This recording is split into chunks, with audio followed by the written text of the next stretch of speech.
Bonjour, Kwekwe, Wadja. Je suis Sophie-Claude Miller. Bienvenue aux Nouvelles nationales d'APTN. Du 3 au 5 décembre dernier, l'Assemblée des Premières Nations a tenu une assemblée spéciale où plusieurs ministres et chefs du pays ont pu s'exprimer. Voici ce qui a retenu notre attention.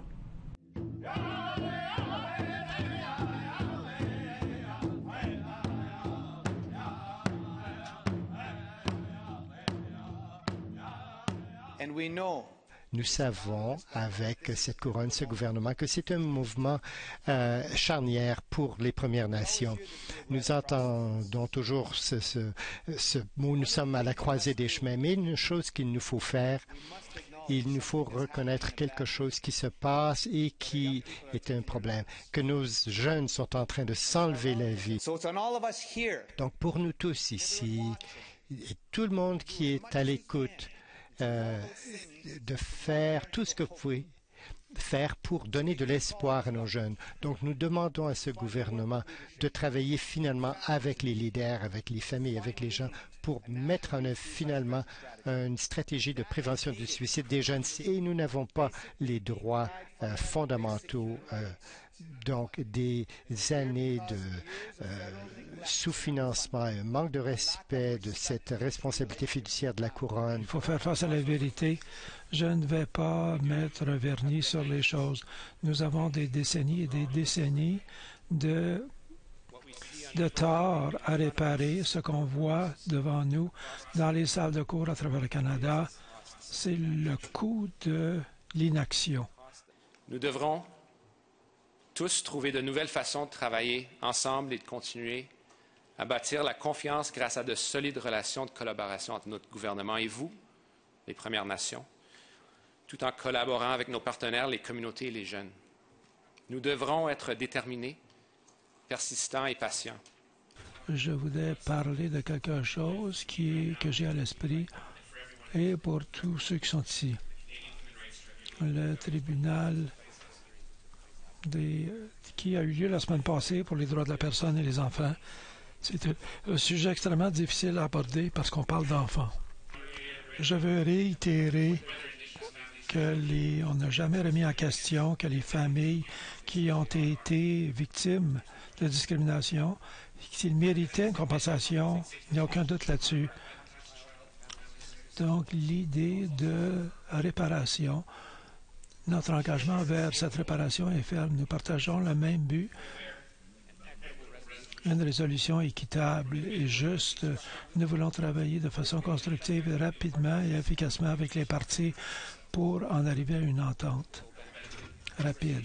Qui va bénéficier les Premières Nations? Aux Premières Nations, les enfants et les familles. Pour ce faire, nous allons nous asseoir avec des partenaires pour régler le tout. Nous avons un enjeu de taille. Notre système de service à l'enfance et à la famille est en panne. Il a désespérément besoin d'être réparé.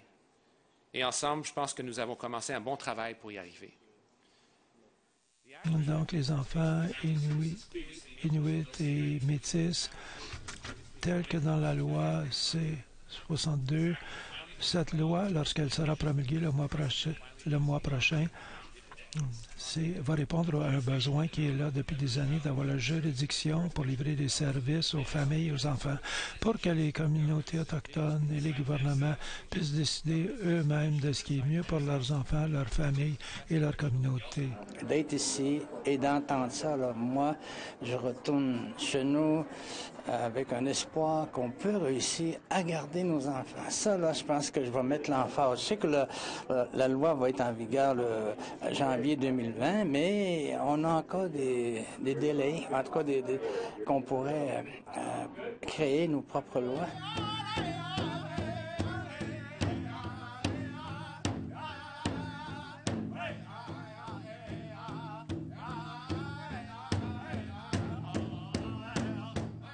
Suite à l'Assemblée des Premières Nations, tenue lors de la première semaine de décembre, le Canada a lancé sa 43e législature.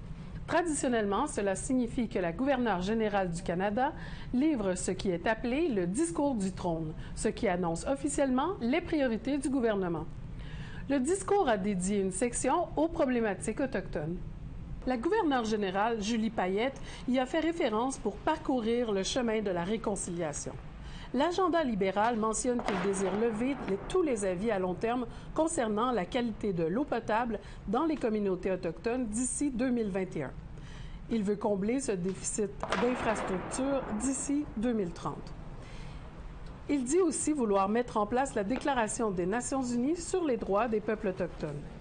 De plus, il compte mettre en œuvre les appels à l'action de la Commission de vérité et de réconciliation ainsi que les appels à la justice découlant de l'enquête nationale sur les femmes et les filles autochtones disparues ou assassinées.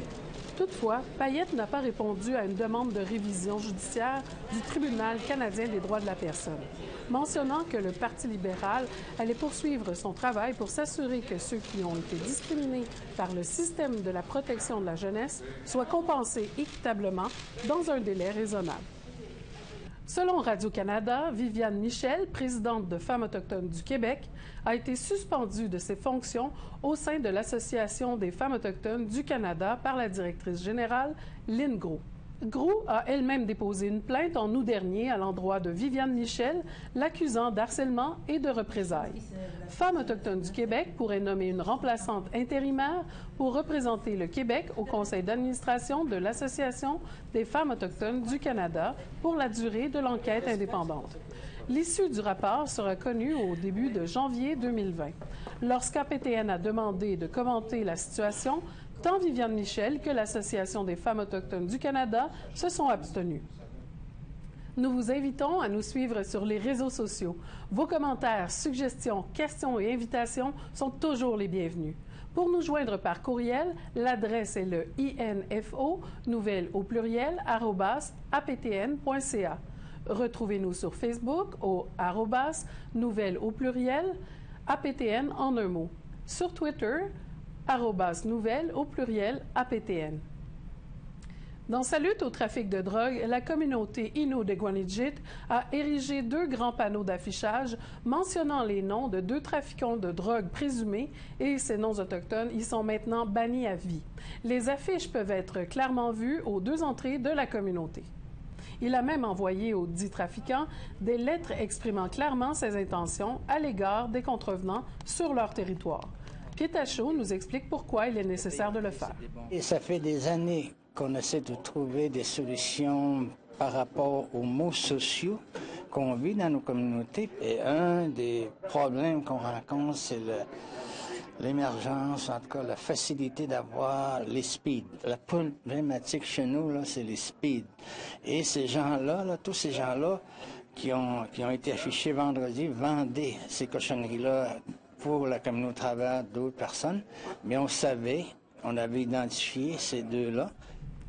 C'est le temps de se quitter pour quelques minutes pour la première pause commerciale de votre bulletin de nouvelles nationales. Au retour, l'Université de Lethbridge tente de découvrir de nouveaux médicaments en collaborant avec les membres de la nation Blackfoot. À tout de suite.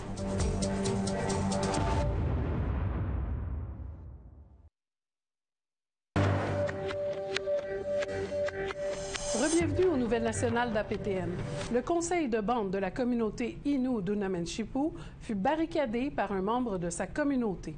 L'homme responsable pour la barricade, Jerry Mark, accuse le chef Brian Mark et le conseil de favoritisme.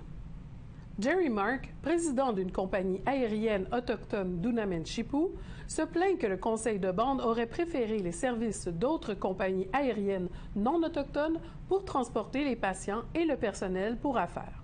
La communauté d'Unamenchipu est accessible seulement par bateau ou par avion. Jerry Mark affirme que sa compagnie offre des billets d'avion moins dispendieux. Il demande une rencontre d'urgence avec le ministre de la Santé et le ministère des Affaires autochtones. Le chef Brian Mark répond par une mise en demeure contre les individus concernés, dont Jerry Mark. Trouver des solutions fonctionnelles à l'érosion des côtes dans le Grand Nord canadien est une tâche complexe qui présente plusieurs défis. Toutefois, selon les jeunes autochtones, cela aide à bien saisir la gravité de la situation. Il n'y a pas meilleure manière d'apprendre qu'en écoutant les aînés. Voici le reportage de Charlotte Moritz-Jacobs. Il fait 2 degrés Celsius en août, un mois autrefois connu pour ses températures idéales à Toktoy-Oktok. À présent, les conditions météorologiques sont différentes et causent des changements climatiques et cela apporte des tempêtes les plus violentes et plus fréquentes. Les jeunes du Nord sont ici parce que chacun d'entre eux a ressenti les effets de réchauffement climatique dans sa communauté d'origine.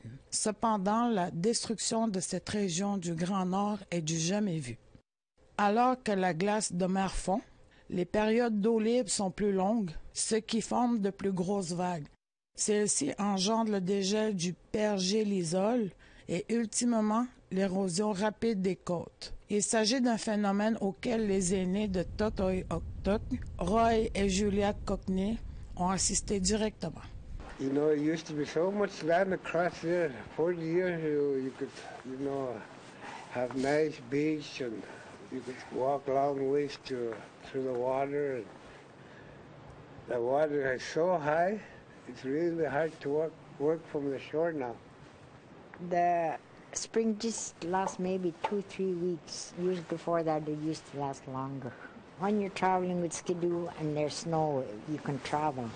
But out there in the land, there's ground, bare ground, puddles of water and soft snow, and you're not sure if you're going to hit the soft snow next, and your skidoo gets in there and your sled is behind you. La masse terrestre de l'Arctique représente 40% du Canada, soit presque la moitié des côtes du Grand Nord. I don't see it like this back at home because I'm more like in the middle of the continent, so I'm not as far north as Tuktoyaktuk. And when we went there and I saw like before and after pictures of like the coastline, that just broke my heart because if the way it keeps going, Tuktoyaktuk is going to be underwater soon. And they've had 7 storms already and it's not even storm season. Le voir, c'est le croire. And then when we got to talk to Roy and Julia and other people in the community, it hits harder now, because not only because when I think of climate change, I think it just affects my region, my people, and that's the mentality I always had, But then now I get to see other people's perspective on what they're affected by, and now I feel more emotional about it. Toutefois, engager un dialogue sur les changements climatiques avec les aînés n'est pas toujours facile. Elders today, they always grew up knowing the language, and like for us to not understand it, like if I were to ask them a question in English, they kind of like it to hear it better in their language so they can get a better understanding of like what's the question. Cependant, tout n'est pas perdu. Peu importe les obstacles que les jeunes peuvent rencontrer, tout le monde ici s'encourage à poser des questions. Speak to your neighbors or like even like people further out to see if you're having the same problems or like if it's different. Selon les jeunes, la première étape dans la lutte contre les changements climatiques est de comprendre la gravité de la situation. When we're learning about like how to live our lifestyle in the bush, our elders say we have to start them off young. And climate change, I believe, has the same philosophy. We got to start off young. Then we can carry that torch as we get older, and we can pass the torch to another generation of youth. Charlotte Moritz Jacobs, Nouvelle nationale d'APTN, Tuktoyaktuk. L'Université du Québec à Montréal l'a désigné comme étant le don individuel le plus généreux de l'histoire de l'université. 1,8 million de dollars versés dans un fonds de bourse d'études destiné à la population étudiante autochtone. Grâce à ce don, 2 bourses de 30 000 dollars seront attribuées chaque année pendant 30 ans aux étudiants autochtones et inuits du Québec qui poursuivent des études en droit ou en sciences politiques. Dans un communiqué de presse de l'UQAM, le donateur Paul D. Leblanc a déclaré que la motivation derrière ce geste était de permettre aux étudiants autochtones de mettre sur pied une équipe pour promouvoir et défendre les droits et les intérêts des Premières Nations et des Inuits du Québec. Au sud de l'Alberta, une équipe de l'Université de Lethbridge tente de découvrir de nouveaux médicaments en étudiant les plantes utilisées par les membres de la Confédération Blackfoot, et ce, depuis des siècles. Un reportage de notre collègue Chris Stewart. Hailey Shade joue un rôle important du programme de pharmacie des prairies.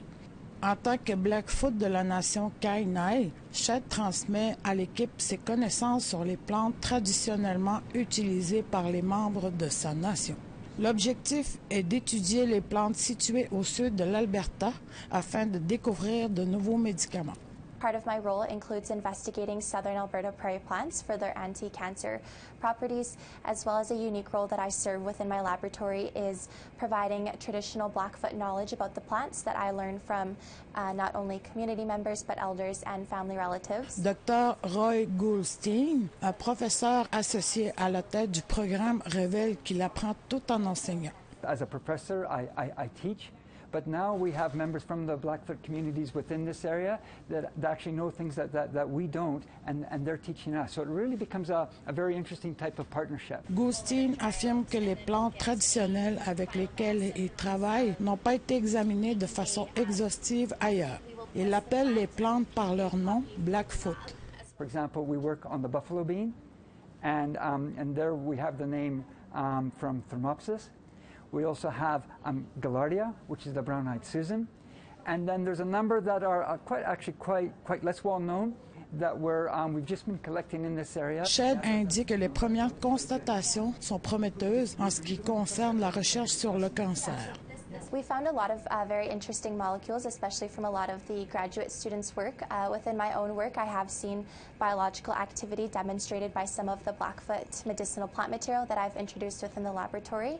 And so I believe that our research really lays the framework for natural product research within Canada, as well as incorporating traditional Indigenous knowledge alongside Western scientific knowledge. Elle souhaite également que les jeunes sachent que la science est une voie qu'ils peuvent emprunter. Working in a biology lab, I've learned not only a lot of different cellular biology techniques, but also I've been able to go back into my community with my colleagues to share some of our scientific work that we've produced, as well as kind of engaging other Indigenous youth in science and letting them know that there are opportunities for Indigenous youth within scientific research. Un reportage de Chris Stewart, Nouvelle nationale d'APTN, Lethbridge, Alberta. C'est maintenant l'heure de la toute dernière pause commerciale de votre bulletin de nouvelles nationales. Au retour, notre entrevue avec Shigouane Jean-Sébastien Volant, représentant du réseau jeunesse des Premières Nations. À tout de suite.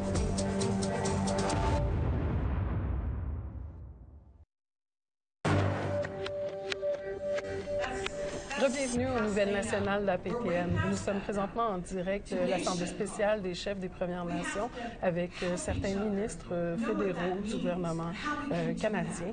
Je suis présentement en présence du représentant jeunesse du réseau jeunesse des Premières Nations du Québec et Labrador, Jean-Sébastien Shigouane Volant. Bonjour, Sébastien. Oui, Sophie. Oui. Alors, vous avez assisté à toute l'Assemblée spéciale depuis le début. Dans le fond, vous étiez même arrivé d'avance. Je ne sais pas si le Conseil des jeunes s'était rencontré avant, mais qu'est-ce qui a retenu votre attention à date dans ce qui a été présenté? Moi, ce qui est important de souligner, c'est que nos jeunes partout au Canada ont de la misère avec la drogue, avec aussi le suicide. Il y a beaucoup de crises de suicide partout au Canada en ce moment.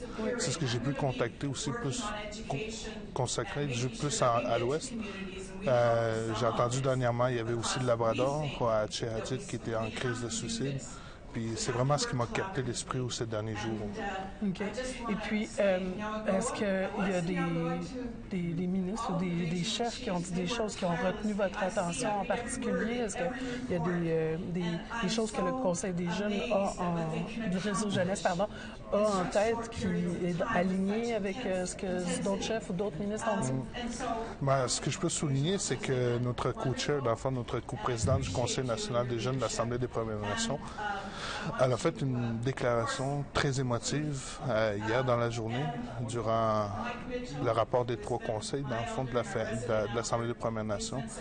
Et elle a parlé beaucoup des suicides, elle a pleuré devant l'Assemblée des Premières Nations, demandant de l'aide aux chefs de se lever pour nos jeunes, pour qu'on puisse avoir un vrai programme contre le suicide.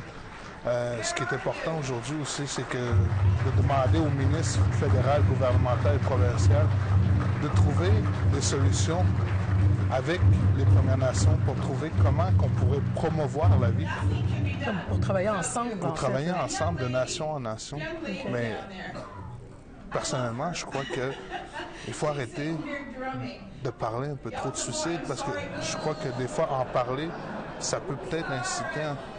Mais l'important pour moi, c'est vraiment promouvoir la vie, montrer notre culture à ces jeunes, montrer à ces jeunes que la vie est belle ou que ce qu'on peut faire dans la vie, avec que ce soit la culture ou peu importe. Donc au lieu de parler vraiment plus des statistiques, aller plutôt à parler du renforcement avec des initiatives positives comme tant culturelles que sur le territoire. Parce que si je regarde les statistiques en tant que telles, ça m'attriste.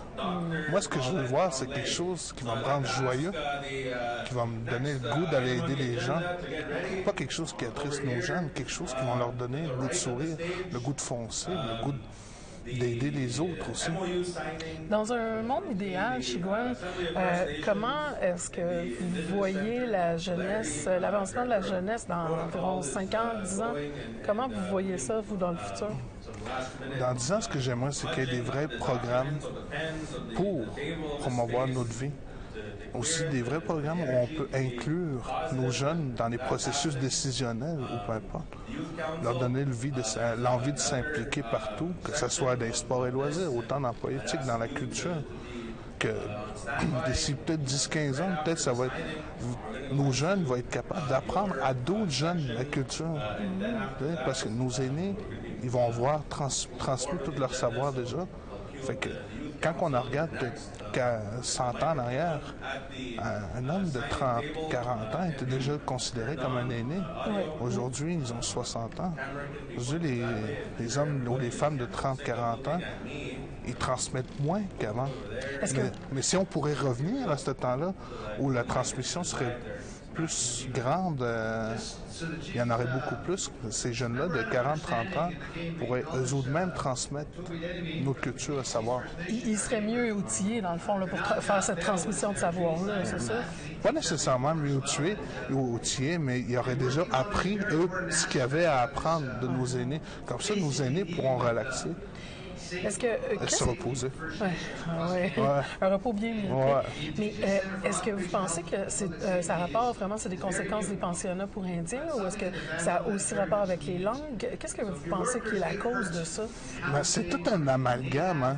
Que ce soit les drogues, l'alcool, les pensionnats, c'est toutes des choses qui n'ont pas aidé. Des choses où on nous a empêchés de faire nos cérémonies. Aujourd'hui, on peut le faire. On a le droit de faire. C'est rendu légal? C'est rendu légal. Ce qui serait même pas supposé d'être mentionné, tu sais.